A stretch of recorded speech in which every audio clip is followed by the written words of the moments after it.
After studying this module, you shall be able to learn about the concept of business cycles, understand why we should study business cycles, define business cycles, understand the causes for business cycles, identify appropriate indicators that can be used to monitor business cycles, understand the distinction between growth cycles, growth rate cycles and business cycles, understand what is meant by coincident and leading indicators, examine the relevance of coincident and leading indicators in Indian context.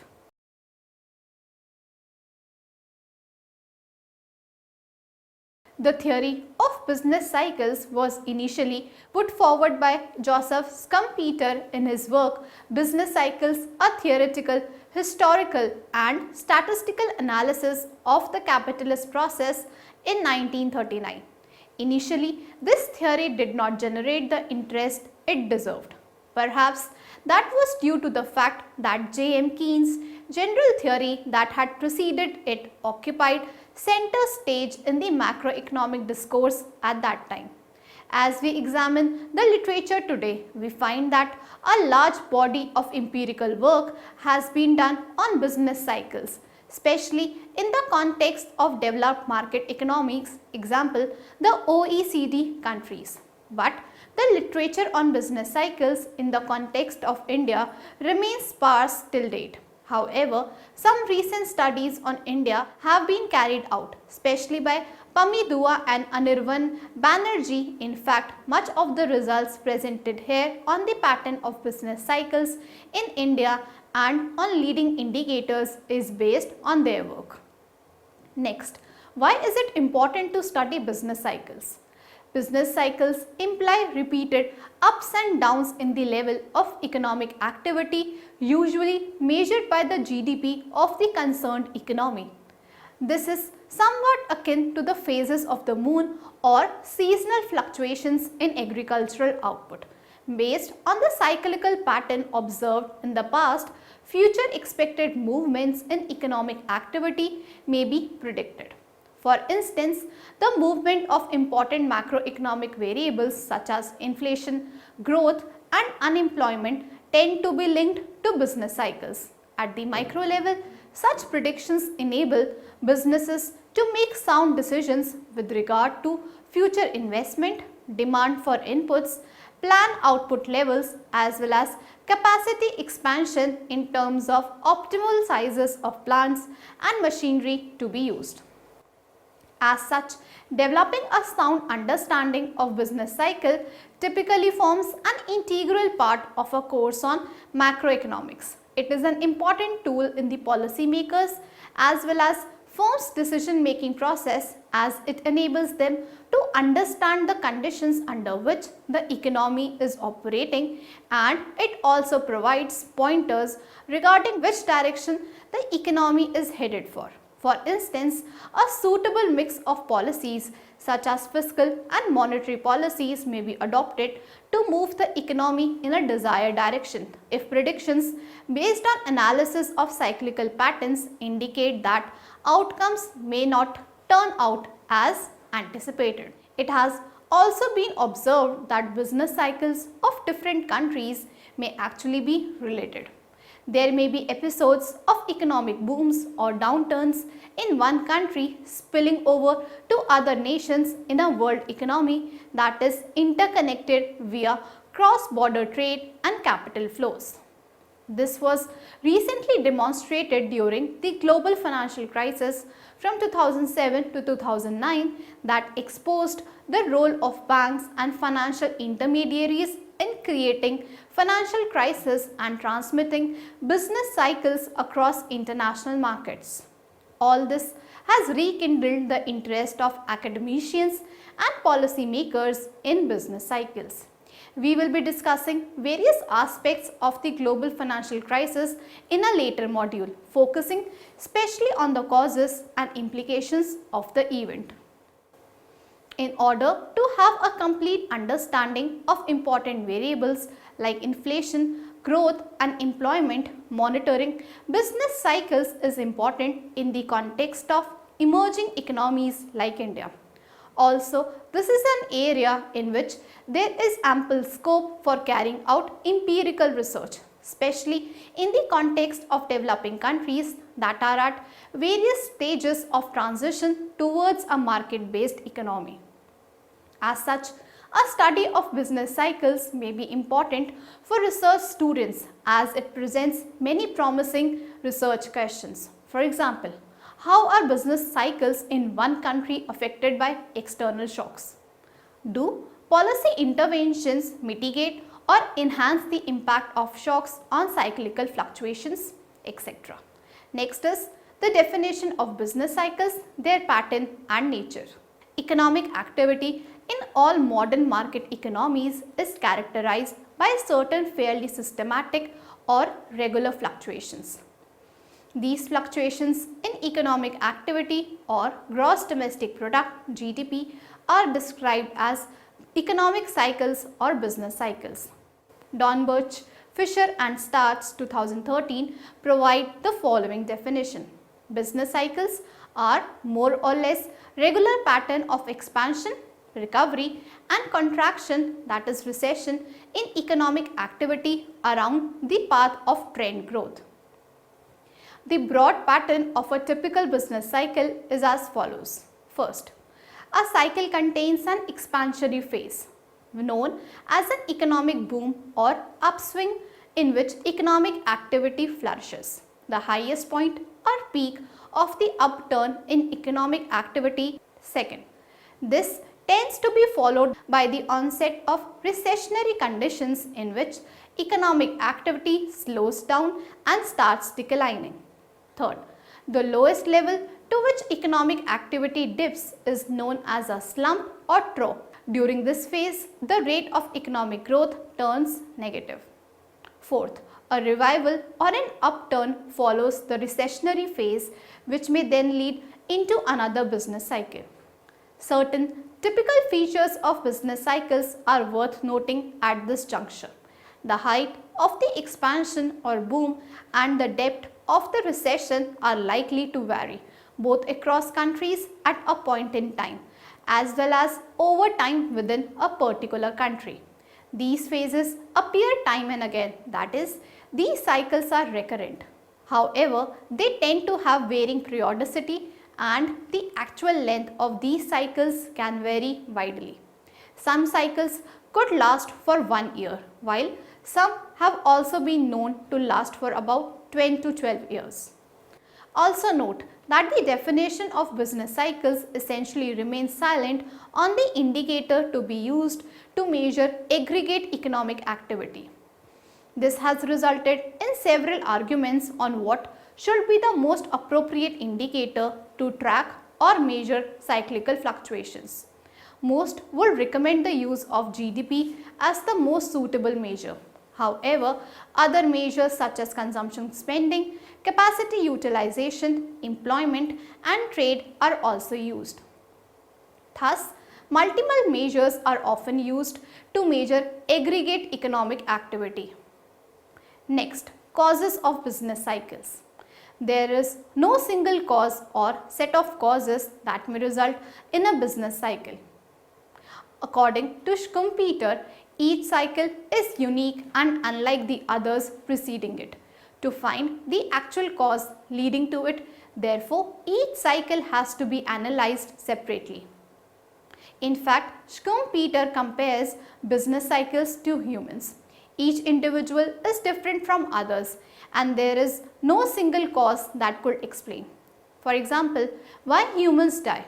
As such, the question why business cycles occur has been explored by many, but there is still no definitive answer to it. There are two kinds of economic factors that are considered in any economic analysis: internal and external. Simply put, the factors that act from within a firm or business are called internal factors, while those that act from outside are called external factors. The focus of most economic analysis remains confined to the internal factors, and by and large, external factors are treated as given. So, the role of external fluctuations is often ignored. Yet, it is the external factors and the economic fluctuations they cause that are the subject matter of the theory of business cycles. In fact, it is changes in the external factors that are believed to largely account for cyclical fluctuations. These external factors could be economic, such as change in tax rates or in interest rates, or they could be non-economic, such as wars or natural calamities. Next, business cycles and economic indicators. The future typically involves uncertainty. In view of this, it is important at times to make forecast of future economic activity. An accurate forecast essentially enables us to minimize the risk and uncertainty associated with decision making. For instance, a manufacturer may like to have an idea about the future level of demand for his product. The government and policy makers may want to estimate the future level of GDP to get an estimate of tax collections and fiscal deficit. An economist would have to study several different variables to understand and forecast future economic conditions, etc. At the macro level, variables related to financial markets such as stock of money, M1, M2 and other monetary aggregates are considered good for making forecast. These have several advantages. Firstly, they also tend to exhibit pro-cyclical behavior. That is, these variables tend to move in line with GDP. As the economy grows, the stock of money tends to rise. Moreover, reliable estimates of the stock of money are available more readily than for many other variables. Other indicators such as financial prices and yields are also available readily. Therefore, asset price movements are keenly followed by many researchers. Stock market movements are also considered to be a good predictor of economic activity. Typically during a recession, as GDP growth slows down, stock prices are seen to decline and vice versa. However, note that each downturn in the stock market does not turn into a recession. That is, by their very nature, market returns tend to be volatile and the stock market can often give out false signals. Hence, a reliable methodological tool is required for predicting the nature of future cyclical movements. The indicators that are most commonly used to forecast economic activity are called leading indicators. We will discuss this further later in this module. Next, growth cycle, growth rate cycle and business cycle. A recession, as we all know, is a decline in not just aggregate economic activity but in other variables as well, including production, employment, consumption spending, etc. Similarly, during economic recovery along with an improvement in aggregate economic activity, example GDP, there will be an upturn in production, employment, consumption spending, etc. According to the most commonly used methodology, the onset of a recession is dated with two declines in GDP observed in 2 consecutive quarters. But applying this rule could be imprudent if any episode of moderate declines in GDP growth rates in 2 quarters is automatically concluded to be recessionary. In fact, in case of India, GDP data was not even available on a quarterly basis till 1990, which made adopting this rule difficult to date business cycles in India on a long-term basis. Another term for fluctuations in economic activity given by the National Bureau of Economic Research (NBER), a reputed research organization in Cambridge, Massachusetts, is growth cycles. According to Dua and Banerjee, a growth cycle traces the ups and downs through deviations of the actual growth rates of the economy from its long-run trend rate of growth. That is, an upturn in growth rate implies a growth rate higher than the long-run trend rate of growth, while a downturn in growth rate implies a growth rate lower than the long-run trend growth rate. A high growth phase is likely to correspond with business cycle recovery. while the low growth phase may result in recession. We can also define growth rate cycles. In simple terms, growth rate cycles are cyclical movements or ups and downs in the growth rate of economic activity. In this case, typically the measure of growth rate used is the 6-month smoothened growth rate. This was initially used by Geoffrey M. Murray in order to eliminate the need for extrapolation of past trends that is required in the growth cycle analysis. The Economic Cycle Research Institute uses growth rate cycles rather than growth cycles along with business cycles to understand, monitor and forecast economic activity internationally.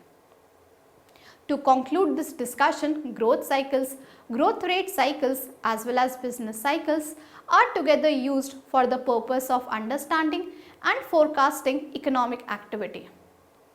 While the former is best suited for historical analysis, the later two are more appropriate for monitoring and forecasting purposes. Dua and Banerjee 2012 report the business cycles chronology for the Indian economy since the 1960s.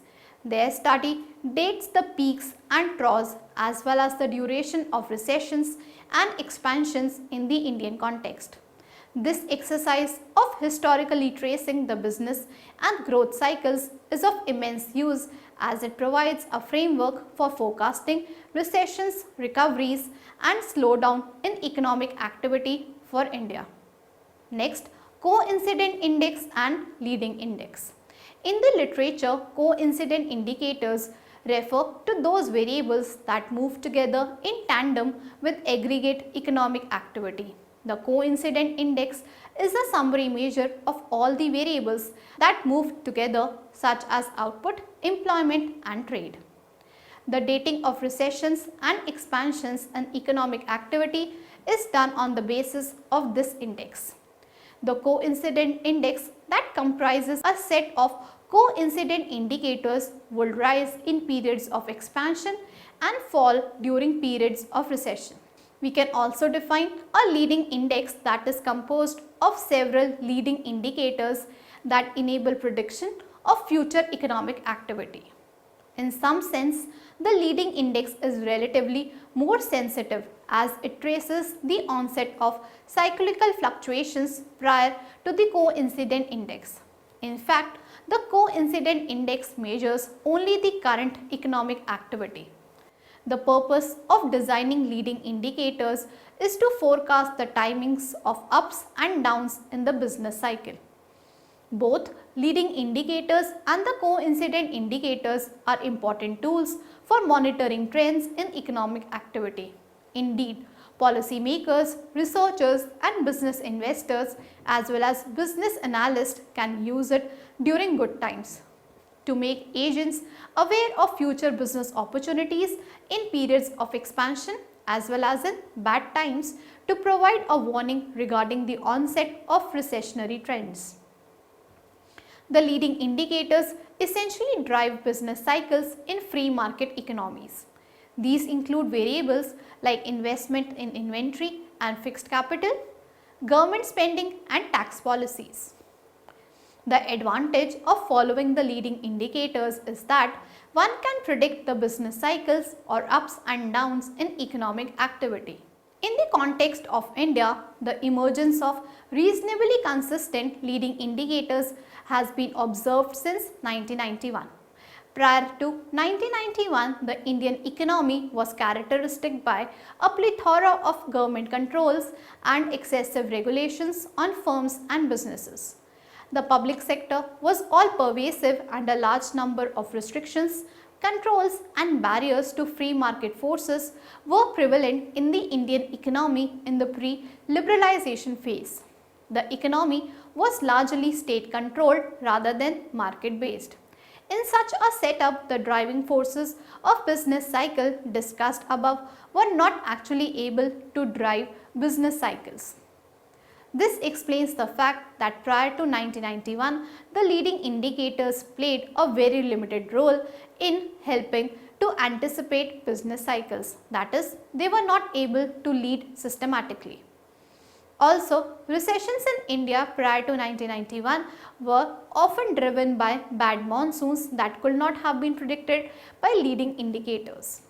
Thus, the emergence of a consistent set of leading indicators that essentially function in a free market system coincides with the period of liberalization in the Indian economy.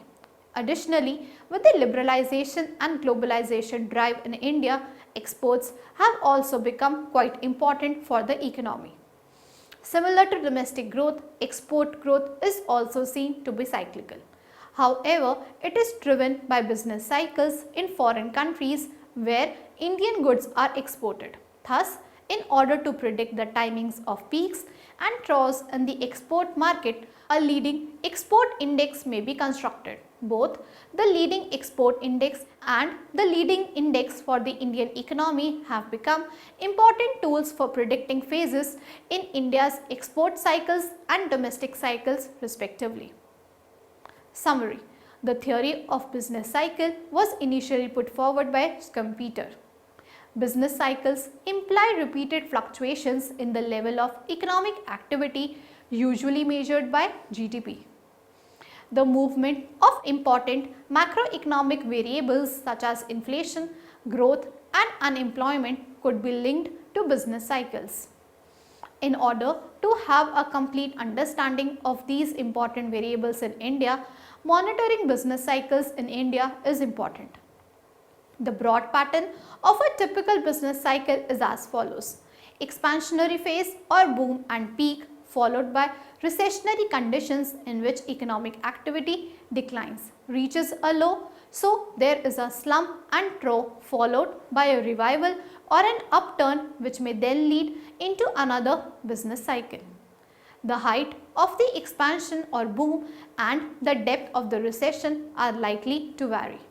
The actual length of these cycles is likely to vary. These cycles could last from 1 year, some lasting for 10 or 12 years. There is no single cause or set of causes that may invariably result in a business cycle.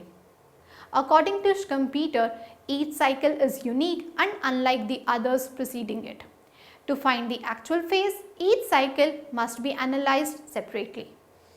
Growth cycles, growth rate cycles as well as business cycles are together used for the purpose of understanding and forecasting economic activity. While the former is best suited for historical analysis, the later two are more appropriate for monitoring and forecasting purposes. Coincident indicators are those that move together in tandem with aggregate economic activity.